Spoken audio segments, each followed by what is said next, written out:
Originally conceived as a modest attempt to improve additive manufacturing throughput, the Minuteman platform remains one of the most mechanically unconventional solutions in modern additive manufacturing. After refusing to redesign the original machine, we instead optimized physics itself. The system continues to rely on a suspended cable-actuated displacement architecture,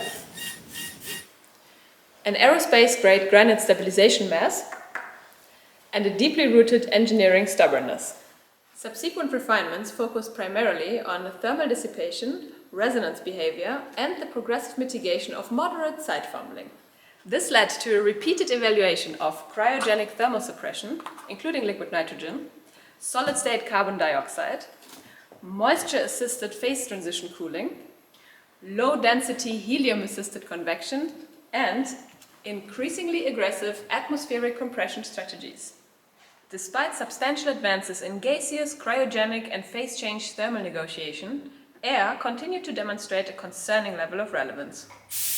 Likewise, multiple polymer systems were evaluated for melt stability, deposition integrity, and long-term structural compliance, ultimately reaffirming the suspicious competence of PLA. Combined with resonance-tolerant pulley topology refinement, high-frequency cable vector stabilization, and thermally aggressive deposition behavior, the Minuteman platform eventually reached a state of hypersynchronous torque realignment. Which further Minuteman refinements may emerge from continued experimentation remains the biggest engineering concern. Further escalation remains both technically possible and increasingly difficult to discourage. For now, the future remains open.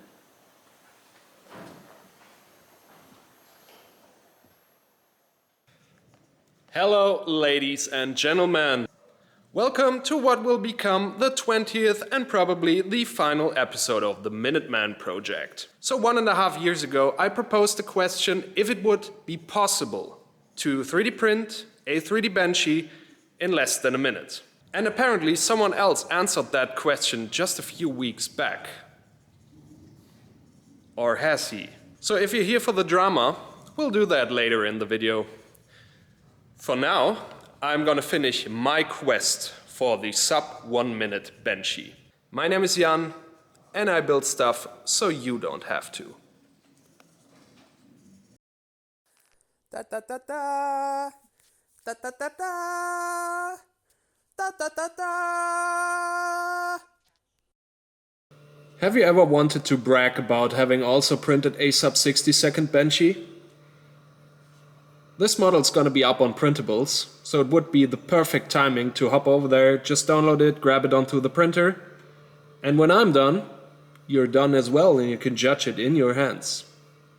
In the last episode, we printed this guy in 74 seconds. So we got exactly 15 seconds to shave off of here. To achieve that, we have to cycle back to the 3 main issues that keep 3D printing in general from becoming more faster. So the very first is, you gotta have a sustained flow somewhere north of 200 to 250 cubic millimeters of flow, which to achieve that, we built the Minuteman hot end, which is a complete one-off and is capable of around 400 cubic millimeters a second with the right filament. So that's not an issue, it's just a thing of temperature control. The second thing is cooling. With my latest air duct, I'm becoming really close to achieving good cooling on prints like this. This is somewhere around the 200th print this machine has ever done, so trust the process. With the help of this duct, I'm able to push around 400 liters per minute of pressurized air down here. If we even want to go faster, we can change out the gas again to helium, which we might do in this episode, or we can lower the temperature of the cooling media we're putting through here. So I'm not having too much headroom, but I think cooling will be sufficient to print this sub 1 minute. What is our current bottleneck is the motion system. So it can do the sub 1 minute run, I'm pretty sure. But especially with this machine, I have to do it reliably. So in this episode, we're going to do 2 things to the motion system, which is to completely change it.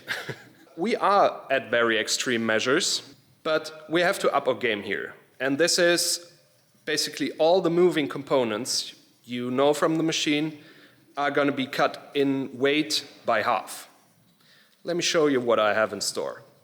So in the last episode, I've made a big deal about using these new pulleys here on the Nanotech stepper motors. And these help with a load of things. So first off, they're gonna run concentric and they're not gonna flex as much as the previous ones. But the added weight was adding more of a problem than I thought it would. These are in the neighborhood of 40 gram per unit. And if you think how inertia works, the more of a radius something has, the more the weight counts there. And these have a lot of weight on the outside with a radius of about 25 millimeters. And before I had the aluminum ones on the machine, we were dealing with these guys. These are polyjet printed by PCBWay. And with the mounting screws, they are just over 15 grams. This is what I came up with as a first prototype. And as you can see here, I wasn't kidding when I said we're gonna cut this weight in half. And this isn't even the end of the line. So if we want to go even more extreme, there are certainly versions that gonna shave off another 10 or 15%. But we're gonna start with something that looks very promising and stiff. So what we're gonna do is we're gonna make another test print, shake the dust off the machine with this kind of setup, then install these and make a comparison print to see if there's a bigger difference in the quality we're getting. Then we're going to pack this whole system, including all the wires and ropes, etc. up and switch it out to a completely different motion system, which will look something like this. This is a printed prototype. The parts we're using are being cut right now at my water jet guy, and I'm waiting for the call. But this is reaching for the stars. This is going to open up a whole different set of problems. We're going to see if we're moving in the right direction. And if it's like this, we're going to do a whole lot of FEM and stuff and get this dialed in, etc. If not, we're going to go back to a safe point.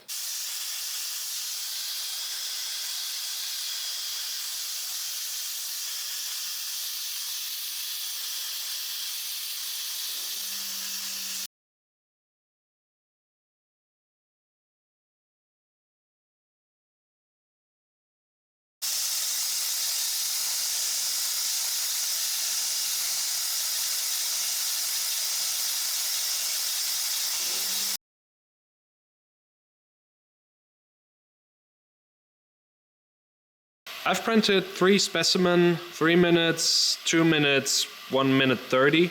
There's no dialing in here. These were just some arbitrary codes I had on the machine that weren't even like sliced for this filament, which is a Form Futura Volcano. I just wanted to have these at different accelerations. This is like 50K, 350K, 500K.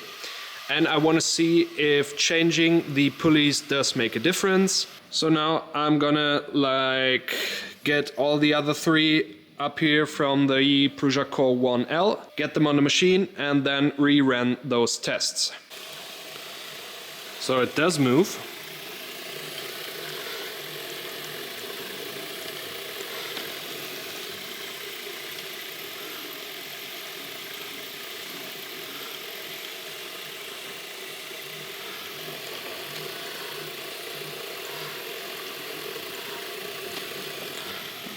Let's do the 3-minute benchy print, see if it holds up.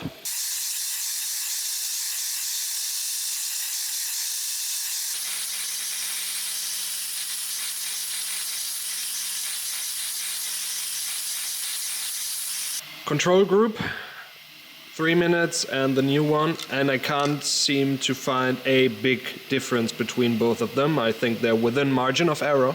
So regarding your questions, I fixed them in place with super glue because now I got a fighting chance of ever getting them off with heat and acetone. If they break, I have to take out the big guns and use epoxy. And this will work, I'm 100% certain on that. But if then something happens to these pulleys, my 800 euro set of Nanotech stepper drivers is bad.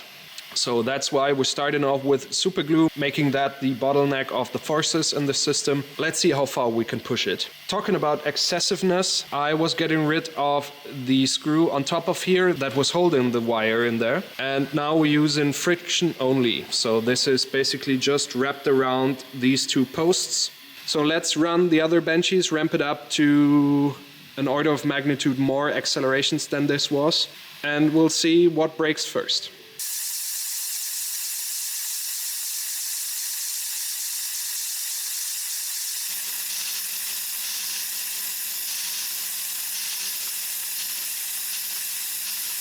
I just wanted to do the slow motion shot when I heard unusual noises, let's call it that.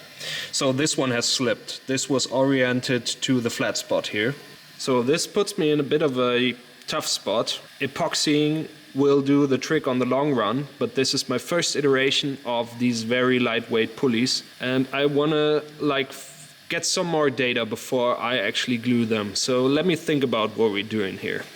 You know, if there's anything I miss in this company as a machine or something, it is the ability to cut materials like glass and carbon fiber as such. So basically a water jet. Luckily, I do know people that could help me out with a very short notice of just 2 days. So this has been cut by them. And I also got some footage of the water jet going to town on these parts.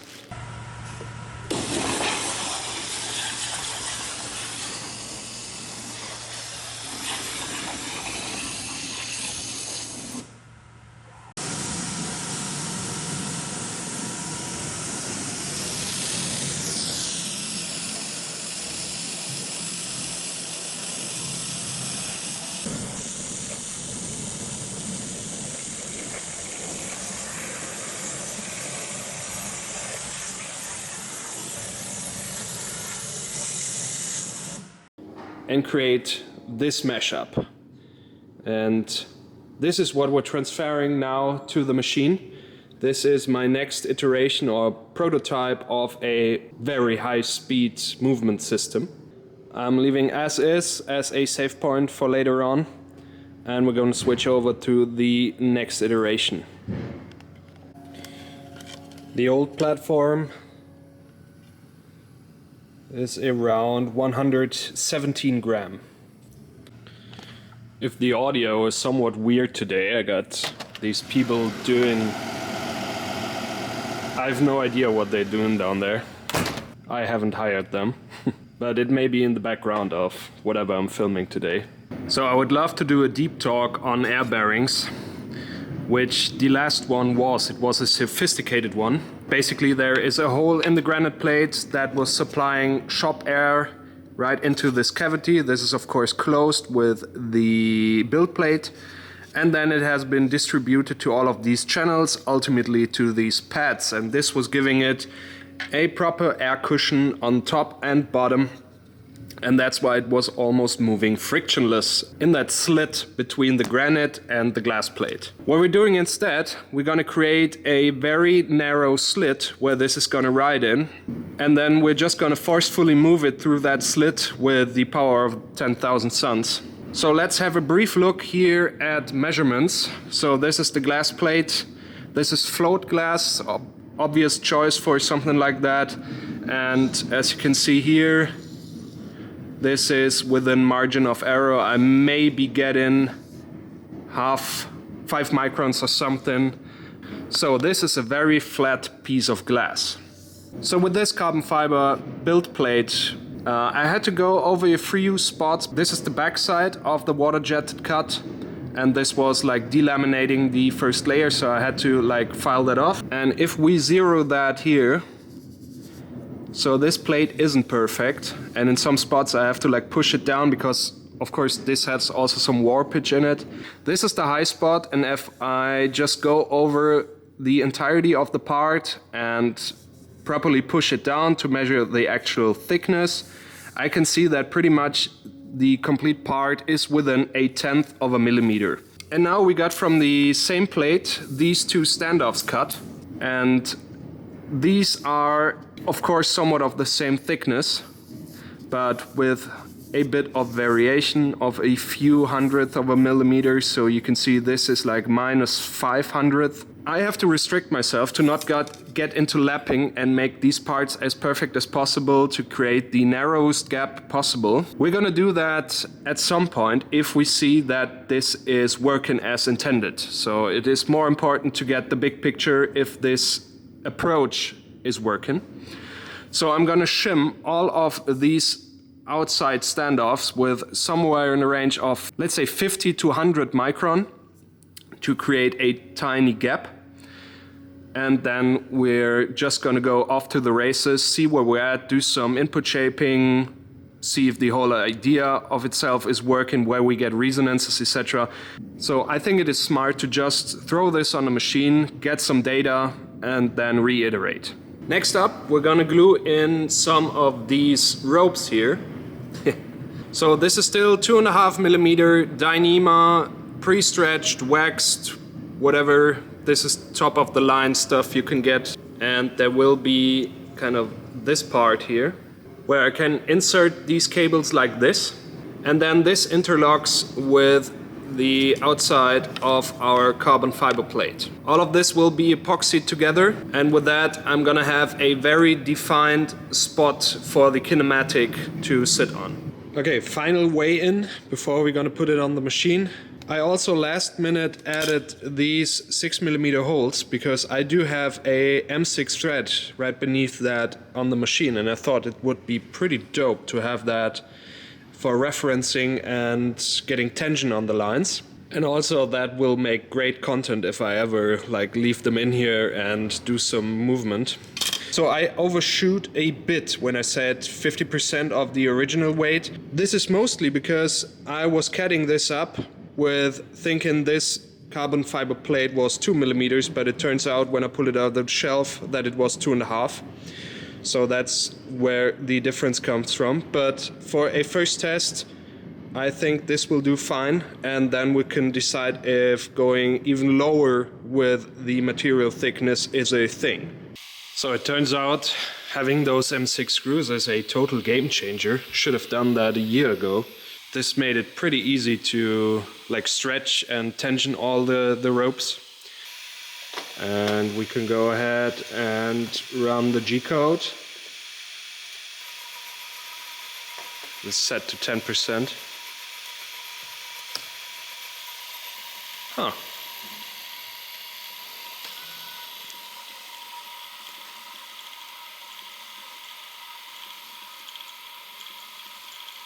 That's looking promising. Let me get the rest installed.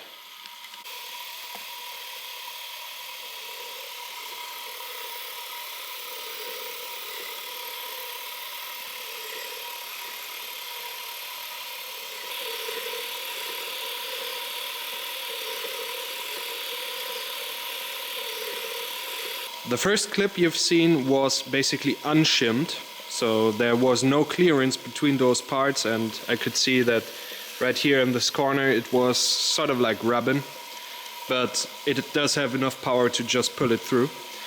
Now this is just shimmed with some ordinary copying paper, so 7/100 of a millimeter should get a pretty even distributed 7/100 of clearance. So what are we going to do next? So I should probably do some filming before I get ahead of myself, because this is quite odd looking. So we're gonna go ahead and make the same moves. Now we're at 1500 millimeters a second and 500k accelerations. It's crazy how silent that is. I bet 90% of the noise is coming from that bearing. I'm gonna change that. Still, motors are just 1.5 amps or something. I bet YouTube compression is making that 1 pixel down there. So before I crash something, I have to do some input shaping first, because this is on the old setup. It doesn't make sense to run it like this. I think we could do hours and hours of troubleshooting on input shaping, talking about noise levels, talking about shapers, talking about real noisy graphs that tend to look pretty much the same as the last setup, which is a pretty different thing. So what my plan is for that situation there, I will do just like I did it the last time. We'll come up with a slice that does all the things we want to have, like sub 1 minute. And then we're going to run it somewhere around our resonant frequency of the whole system, which seems to be around 180, 190 hertz. Now I got both axes the same. I can show you in a second why that is. And then we'll choose the highest polynomial pulley, the broadest of the shaper or smoothers. See if we can run it. And if we can do, we're going to switch to a much narrower version of that smoother. The less aggressive a shaper or smoother is, the better results will be. And I have the gut feeling that we can choose from a variety of shapers now that we couldn't do on the previous setup.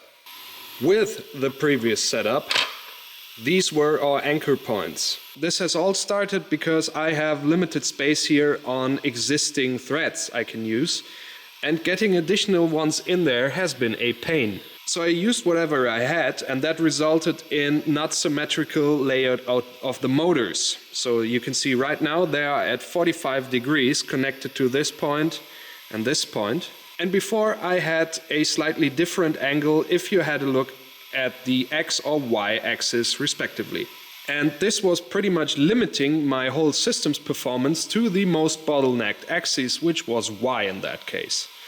So now the results for input shaping at least look similar, and I can like play around with one of those frequencies and probably get a handle on both axes with one value. Alright, so let's run the code again. I upped the amperage to 2 amps per motor, and then I'm gonna crank up some values, I guess. Let's go to 1500 millimeters a second.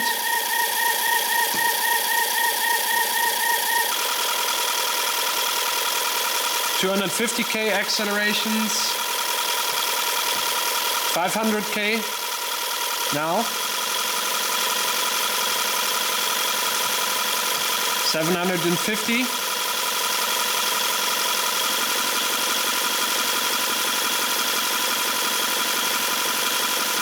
1 million.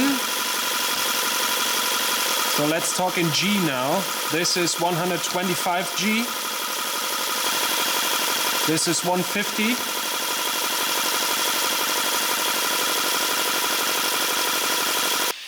And 200 G. We're going to start with that.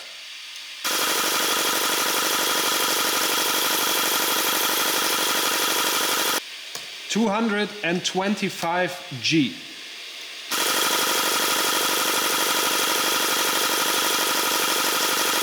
I have to be really careful to not fat finger an additional zero in there. This is 250 G, so 2.5 million millimeters per second squared.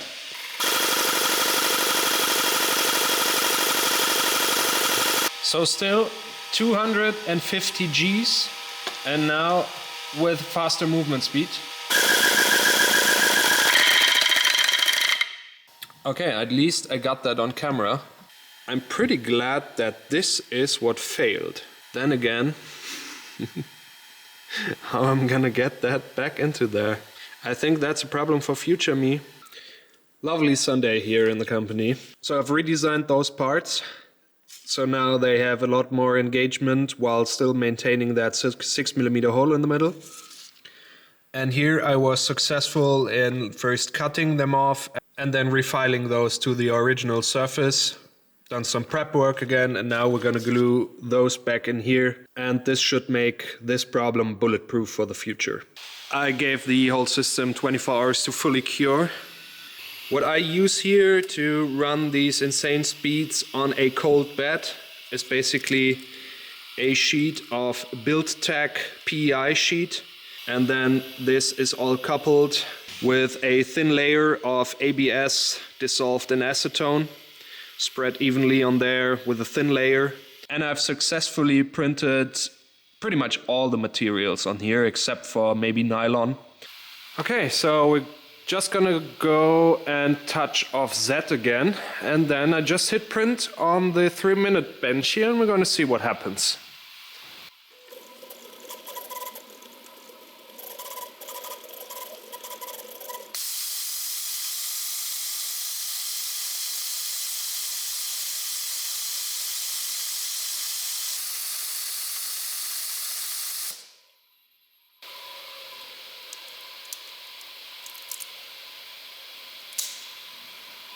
So how about that for a first print on a new setup?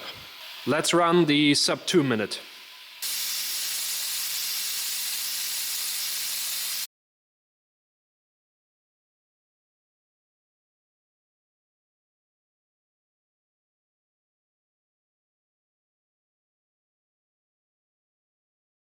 Yeah, and lastly 1 minute 30.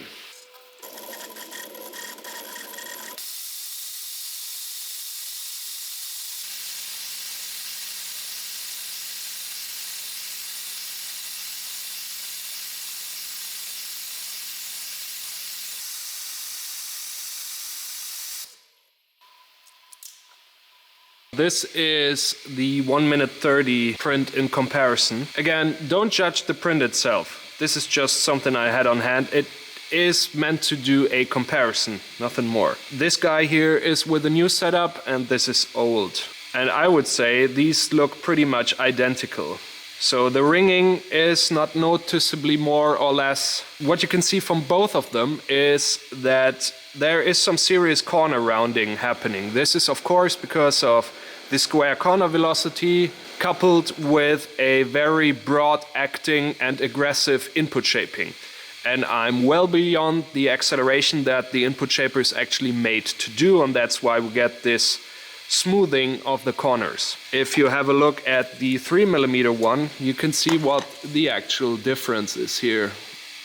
My hope is that we will be able to run the same speeds, but with a very much narrower acting input shaper, and that way we can get back a bit of those sharp corners while maintaining that high speed. So the whole conclusion I can draw from now on is I'm not getting worse with this kind of setup here, the new one. The only question is how much faster can we go with this? But before we exploit that, let's do a filament test.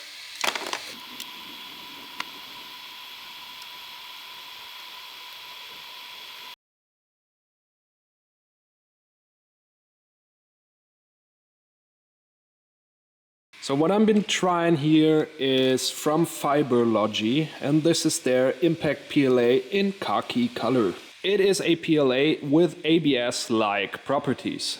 So basically you want to boost impact resistance and toughness of the material. And when comparing both of these, you see that they are from, let's say, the same family. So both of them are clearly behaving very, very good for speed printing applications. I think in this example for the two benches I'm holding up, the Form Futura is a slight bit ahead, but this has been printed at 230. I had to bump it up to 250 for this material. So I do have to make a decision here. As I said, I think this is a slight bit ahead when it comes to single point cooling, but what I have to give the Fiberlogy one is this is strong. I can push this pretty much as tight as I want and there's no crackling sounds to be heard. While this, yeah, it does feel a bit more flimsy. For a project where every percent counts, I think I have to take this one. So I think I'm gonna go with the black version of the Form Futura Volcano for now. But I gotta admit, these are very, very close.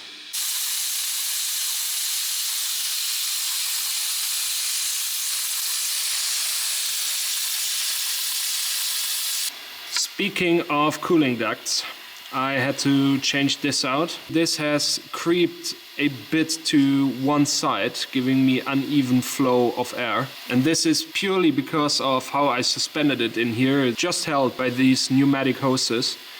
And if they're not centered properly, it's gonna slowly tip it over here.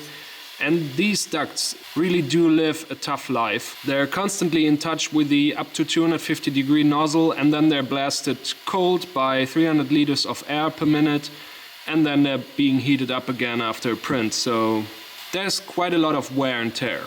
These are done by PCB-way. These are printed in SLA material with a ceramic-like tone, so these sound really brittle, and they're made for high temperature up to 300 degrees. So let's see how they will hold up. And speaking of PCB-way, PCB-way is also a long-term sponsor of this project and channel.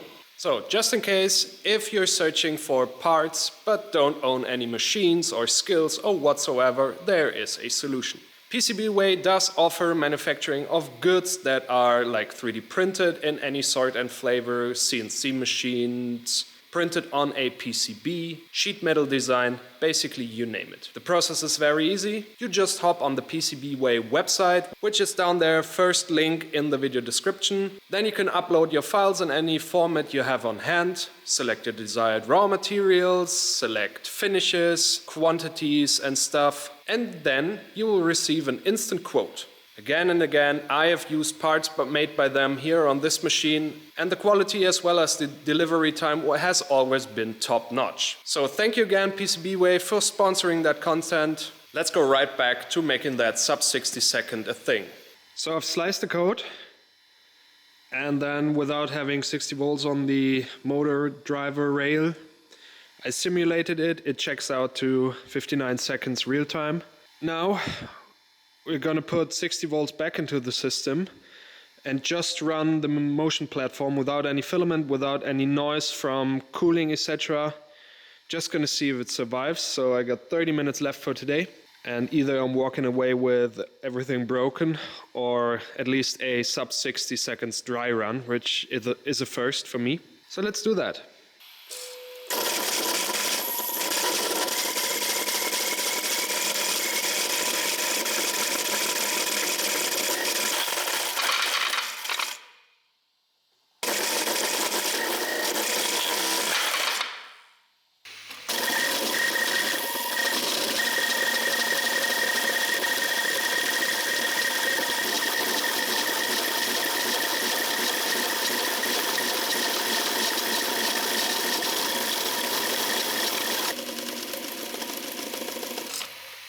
So we still got tension.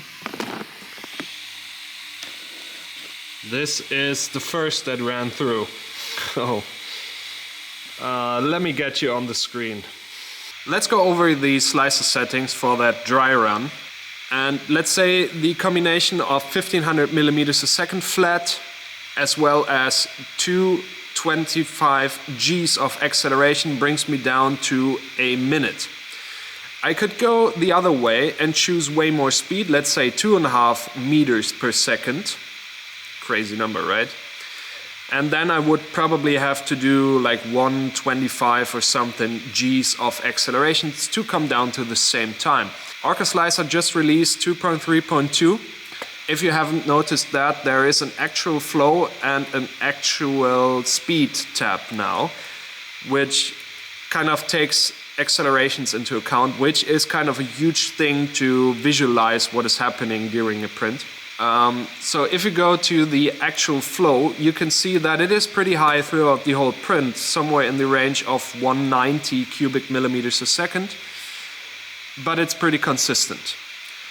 So let's say I'm gonna bump up the speed but lower the accelerations, there will be a higher variation in this, and I have to like accommodate for all of the flow rates. So if my peak is then not at 190, 200 and rather is in the 300 range, I have to up the temperature as well by a few degrees actually, and that's gonna bring way more energy into the system that I somewhat have to cool down again. So I think this is not the easiest way to do the sub 1 minute attempt, but this is the smartest way in terms of accelerations.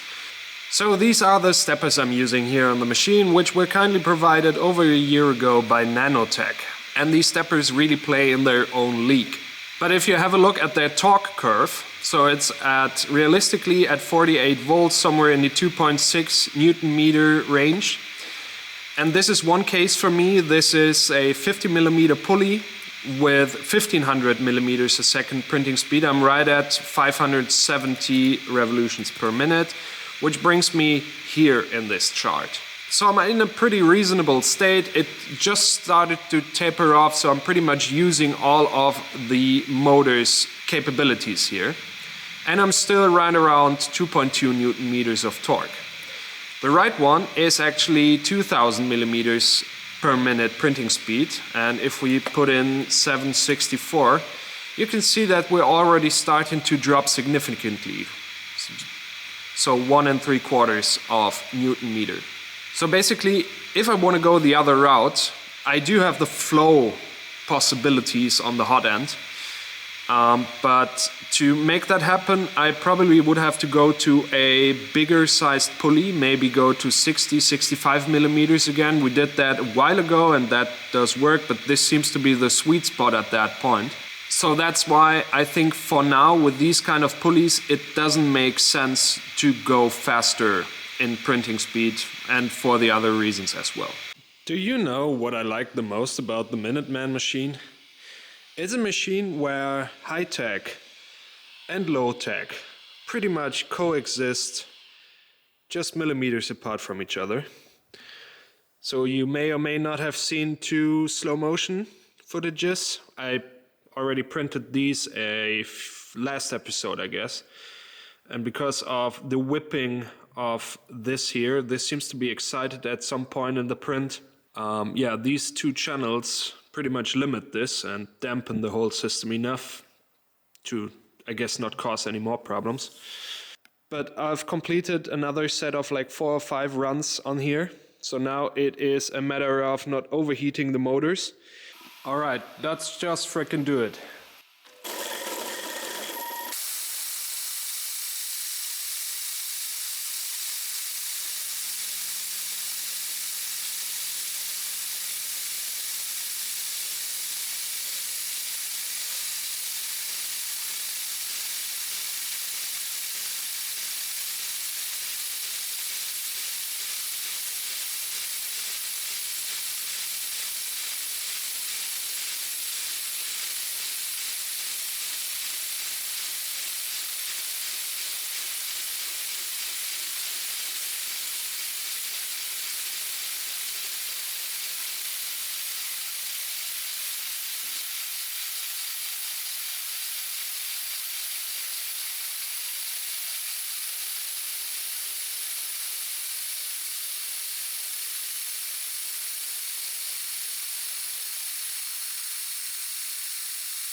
Let's go!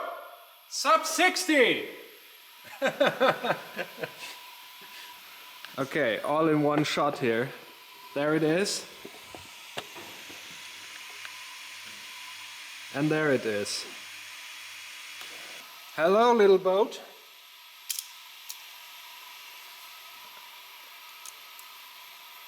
So we lost the first layer.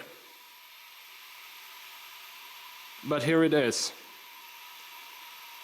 At least my first sub 60 second benchy. So it was estimated 7.17 grams at standard PLA density. But I would say it came out pretty much spot on. We need a bit more temperature here to connect all of this. Here you can have a peek at my line infill. Damn, I'm pretty impressed about cooling. Alright, so we gotta do a few things. Let's hope this is reliable and we can iterate.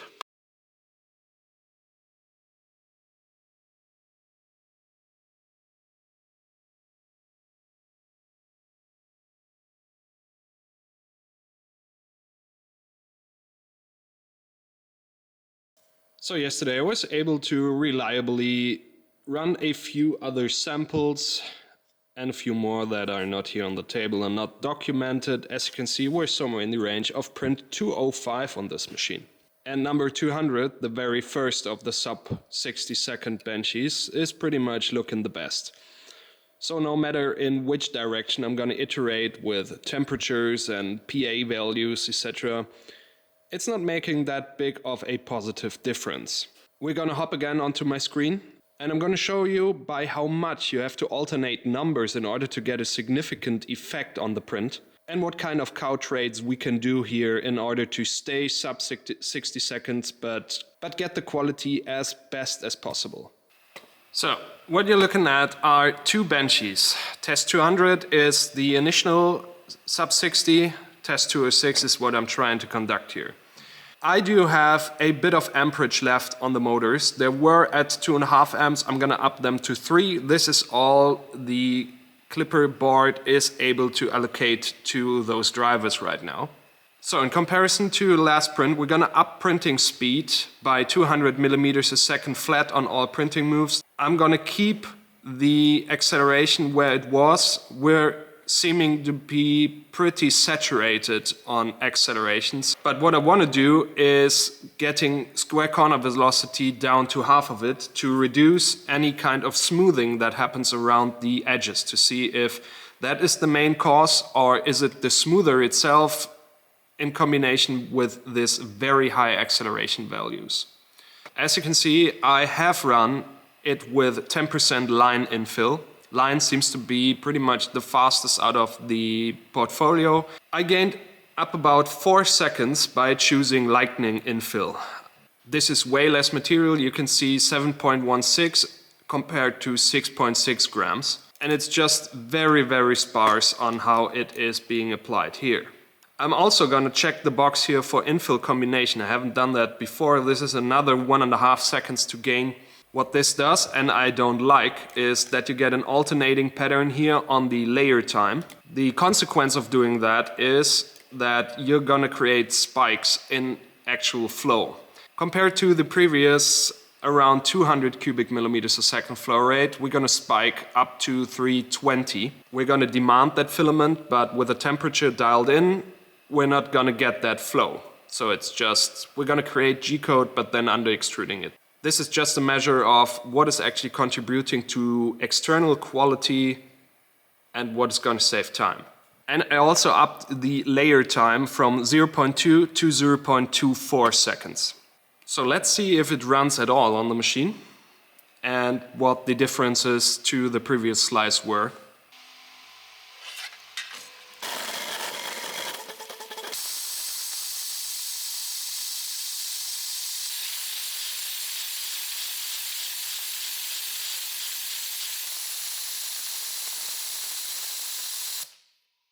That worked and shows us a lot of valuable lessons.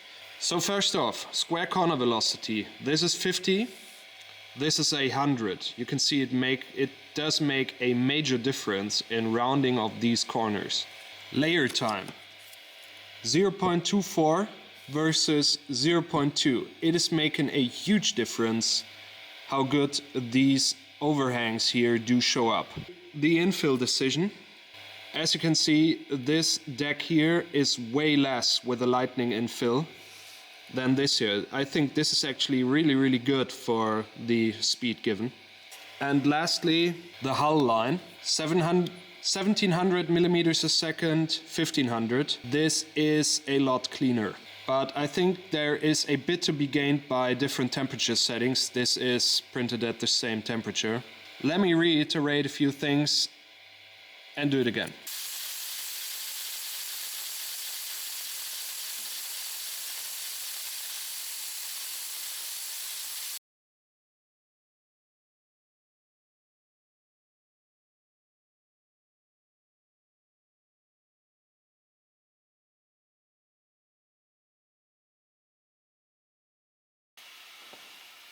So I think I'm as prepared as possible.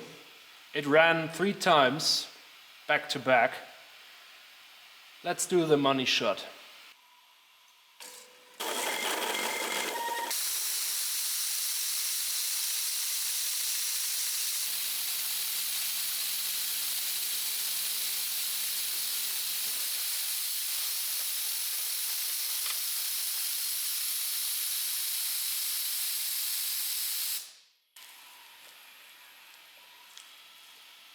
Didn't happen a single time before.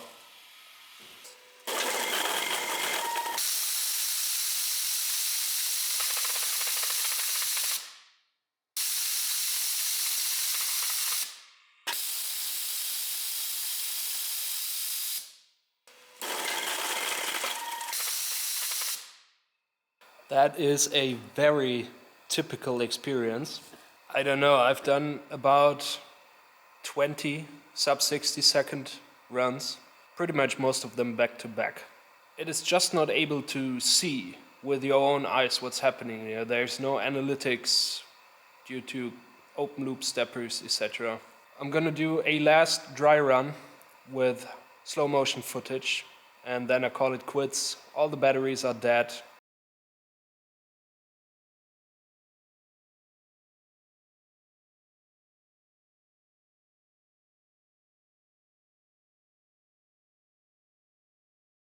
I think in the slow motion I could see that this motor had lost steps first, and when I looked, this isn't aligned anymore with the shaft.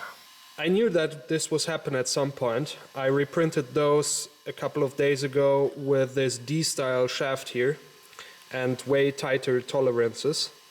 So I'm gonna replace this, glue it now, and then this should be fully hardened tomorrow. And let's see if that was the problem.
First try.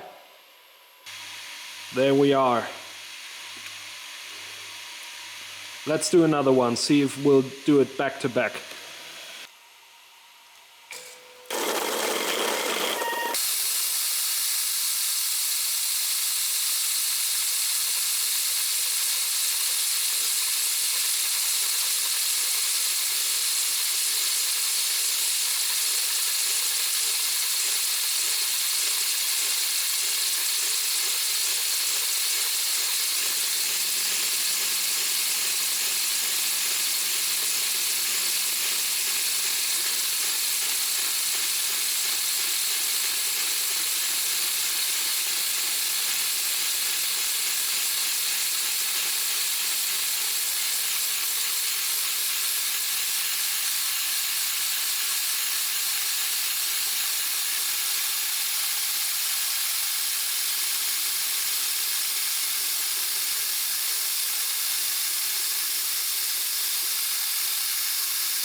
Alright, let's do the freaking last one handheld and go.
So this is it. This is my, for now, final result. The result of a 2-year-long journey. And for what it's worth, I'm really proud of the result, even though we're still far away from perfect. Remember pretty much a year ago when we broke the sub 2-minute barrier? Have a look at the progress we've made. And then have a look at print number 19 of the machine. Trust the process. I'm gonna now clip off the most obvious stringing off of here, and then I'm gonna do the 3D scan you saw probably at the very beginning of the video. And hopefully you have this piece in your hands right now.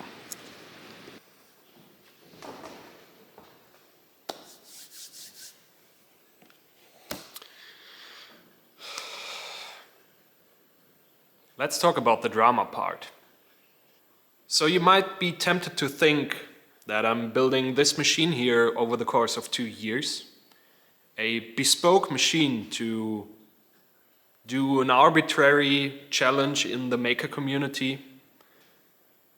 And then pretty much just before the end, before the final episode, someone else comes around and just did it before me. And to be quite frank, when Matt uploaded this video, for the first evening I was kind of downed, but for an entirely different reason than you might think. So for the better part of the last decade, and you can watch my videos as proof of that, I had one very particular thing in mind, and this has been making 3D printing viable for middle-range production runs.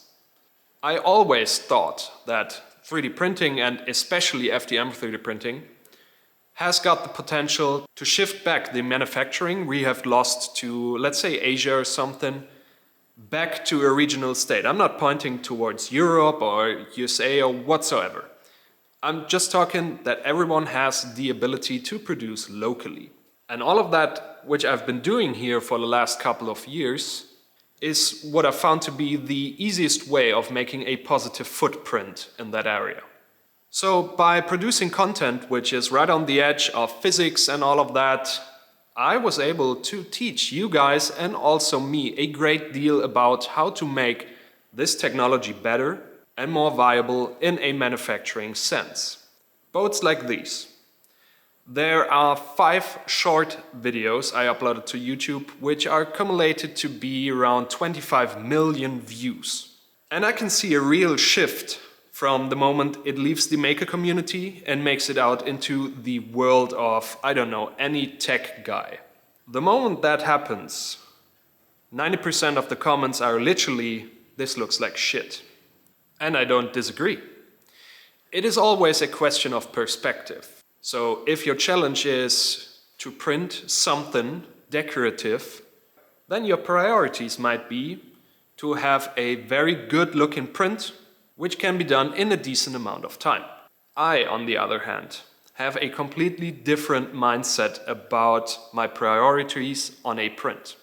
I'm not saying I don't care on how it looks, but my 2 main priorities are, is it functional and is it strong? And both of these boxes can be checked without your part being aesthetic. So coming back to the initial question, I think it is fucking great to have someone else devote so much of their free time in developing a machine that pushes the boundary of FDM printing to a whole different level. You doubt me? Have a look on the leaderboards on the NX channel. I've never submitted a single run that I've done on the machine here because I have no interest on being like on the top of the leaderboards or something. And that is the whole reason I've made this sub 60 and not sub 54 or something. So when Matt posted the video, Truth be told, I had no idea that someone else was in the neighborhood of making this sub 1 minute run possible. And when Matt uploaded it and I clicked through the comments, I got for the very first time a feeling for rivalry. And I saw in a comment from Matt that he was really bummed out when I was the first that made a 2-digit print. And truth be told, I had no idea that that was a thing, that my actions of uploading a YouTube video would hurt someone's motivation because it is a challenge.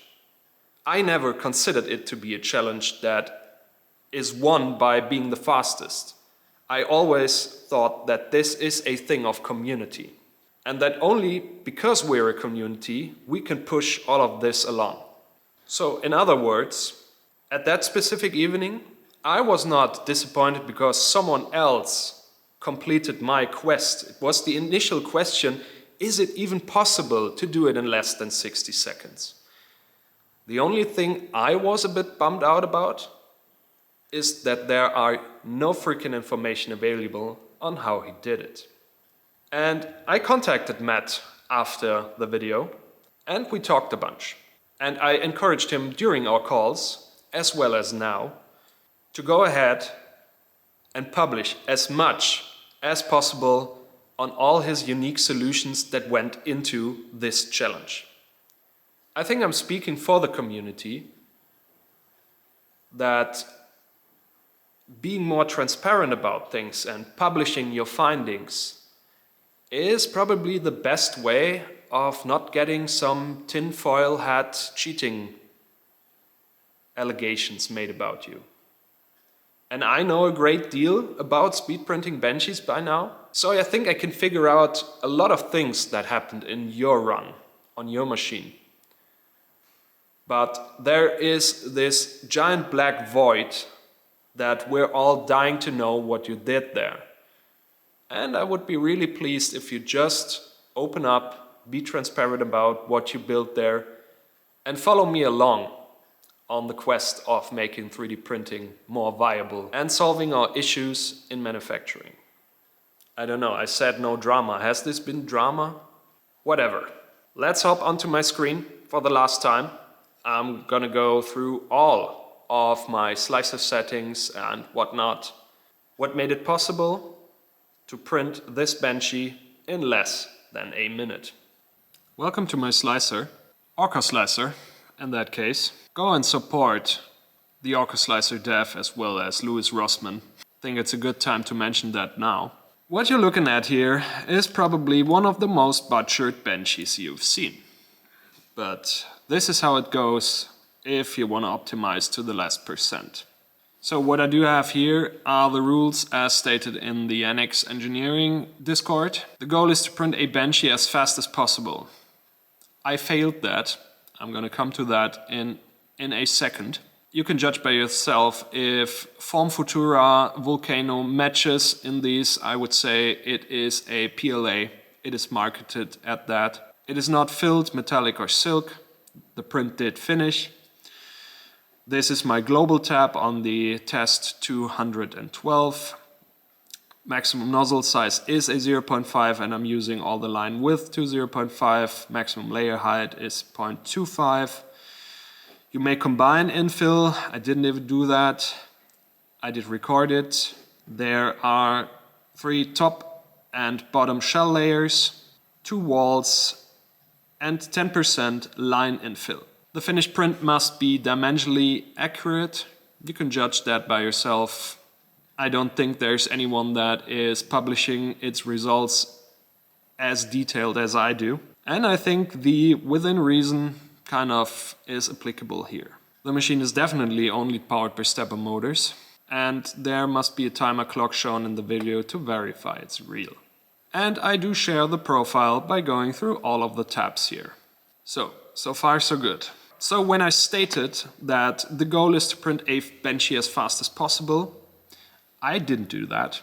because apparently I would be able to go much faster. But my goal isn't to do it in less than a minute, but also with the best quality I can achieve with the technology I got right now on the machine. So there's at least 6 to 10 seconds I could dial down by combining infill and all of that stuff I didn't do.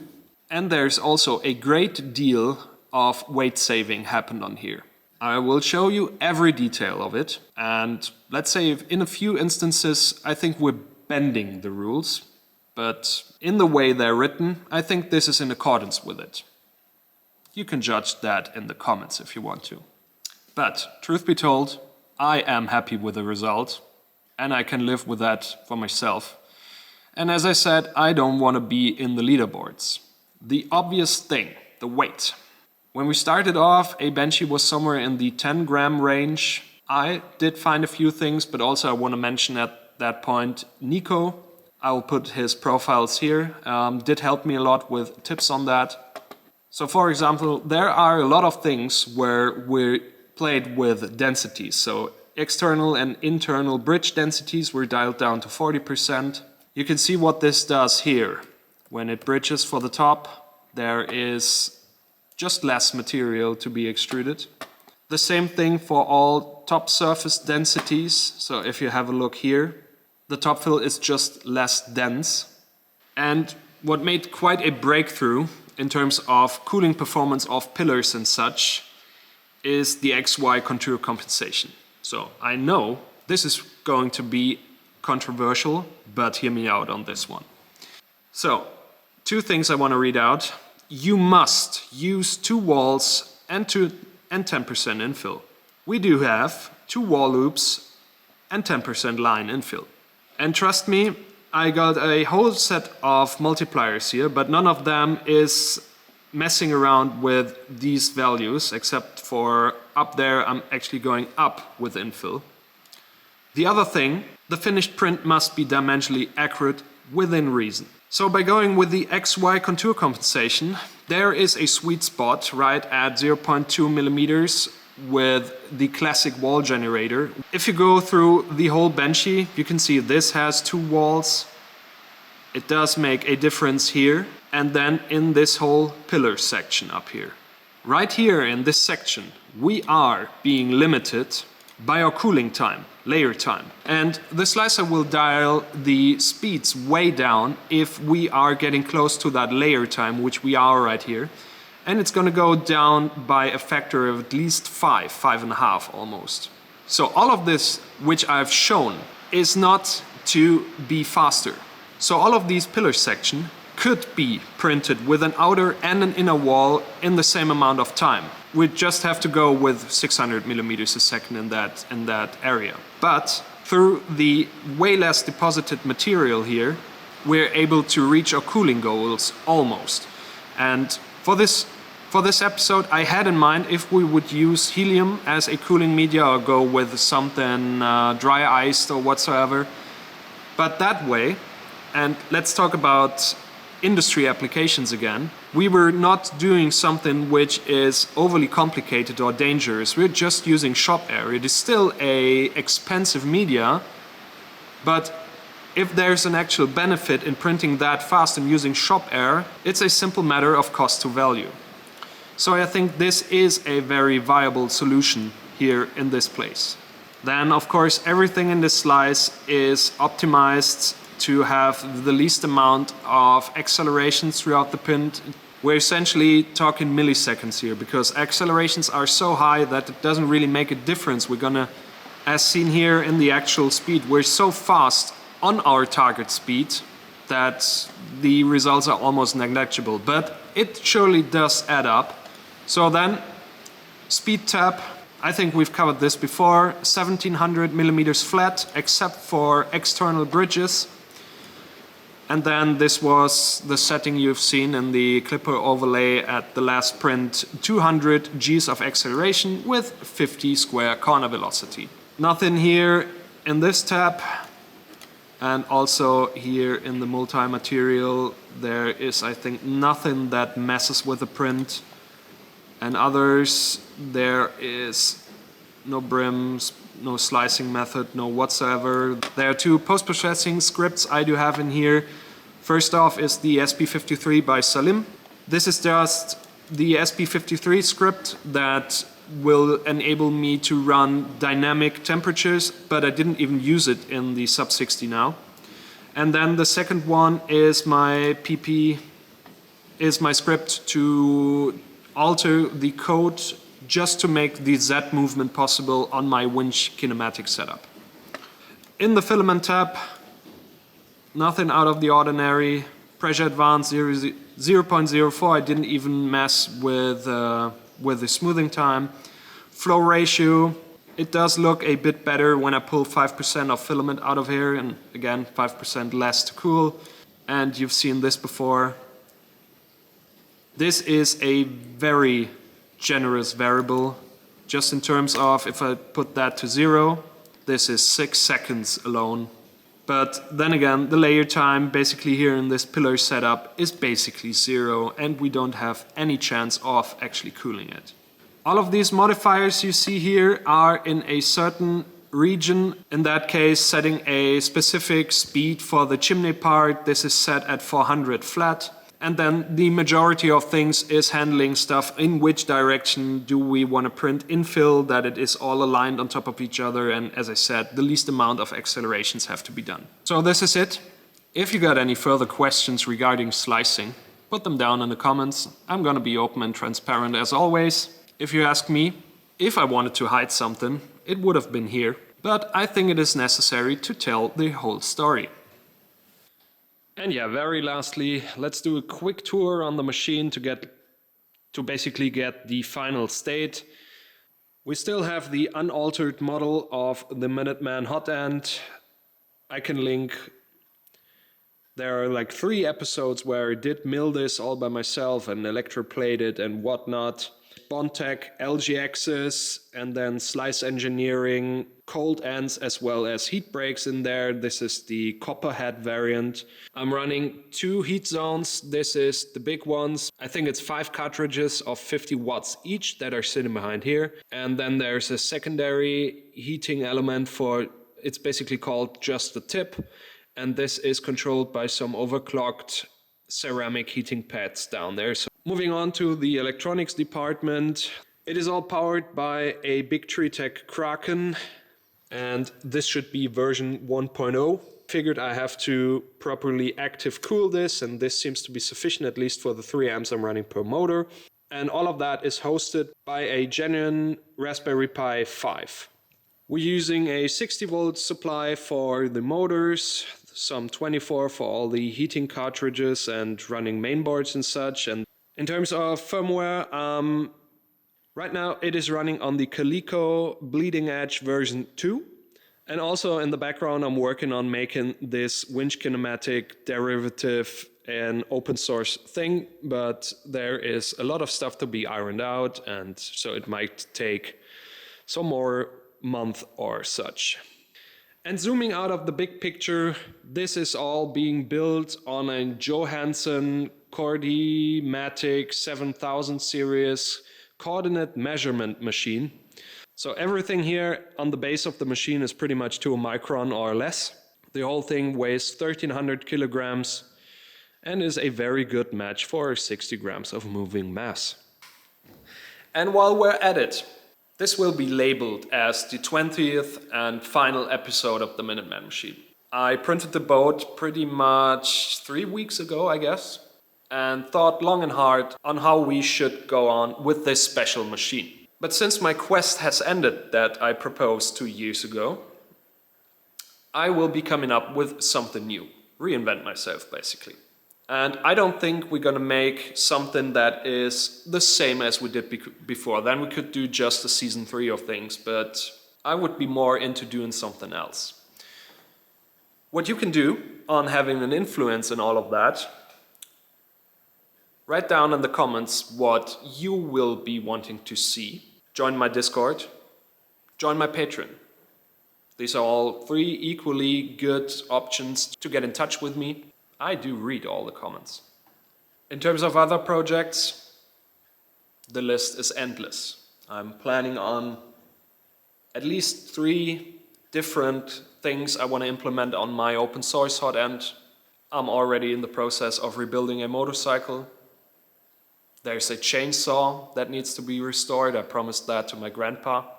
Then there's at least 3 different things where I want to do defensive publications again. So basically go ahead and prevent big companies from patenting stuff. And then of course I'm not done with speed printing. If it's gonna be Banshees and what kind of weird masochistic goal I'm gonna set myself, I have no idea. Comments.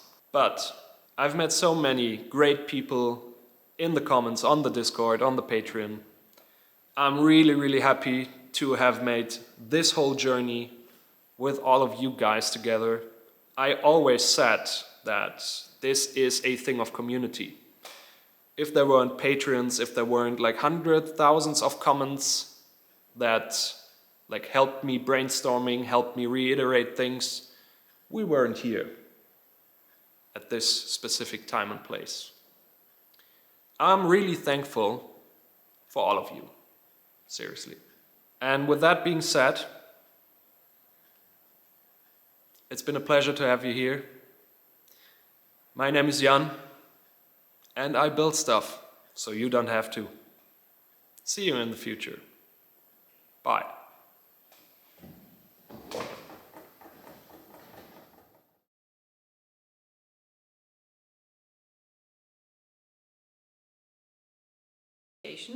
Air continued to demonstrate a concerning level of relevance. Increasingly aggressive atmospheric compression strategies. Increasingly aggressive atmospheric compression strategies. Increasingly aggressive atmospheric compression strategies. Demonstrate a concerning level of relevance.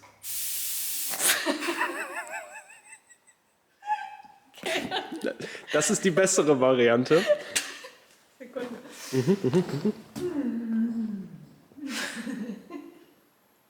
Ich weiß genau, dass ich das niemals hinkriege, ne? Ohne zu lachen. Sonst musst du einfach abschneiden. Despite substantial advances in gauge.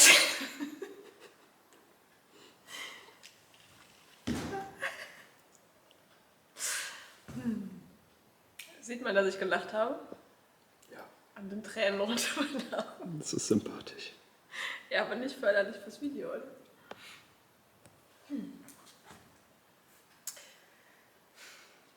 Wir müssen erst anderes machen. Okay.